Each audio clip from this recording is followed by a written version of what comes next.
बिस्मिल्लाहिर्रहमानिर्रहीम। अल्लाह ताला ने कुरान मजीद में मुस्लिम हुक्मरानों की 4 सिफ़ात बयान की हैं कि अल्लज़ीना इन मक्कन्नाहुम फ़िल अर्ज़, कि अल्लाह ताला अगर उनको ज़मीन में हुक्मरानी अता करते हैं तो वो 4 काम करते हैं। नंबर 1, अक़ामुस्सलाह, नमाज कायम करते हैं।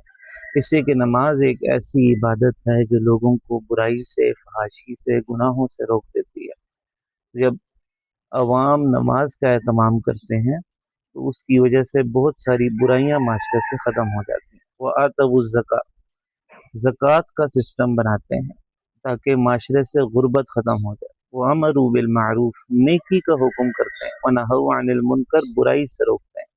मेरा और आपका नेकी का हुक्म करना, बुराई से रोकना ज़बान से है, लेकिन हुक्मरानों का हाथ से है कि वो अपने हाथ से, अपनी ताकत से, कानून से लोगों को बुराई से रोकें। तो आज जो माशरे में बुराई फैली है, बदअखलाकी फैली है, बदअतवारी फैली है, सोशल मीडिया पे गालम गलोच है, बदज़बानी है, फहाशी है, उरियानी है, इसको ख़त्म करना हुकूमत वक्त की ज़िम्मेदारी है।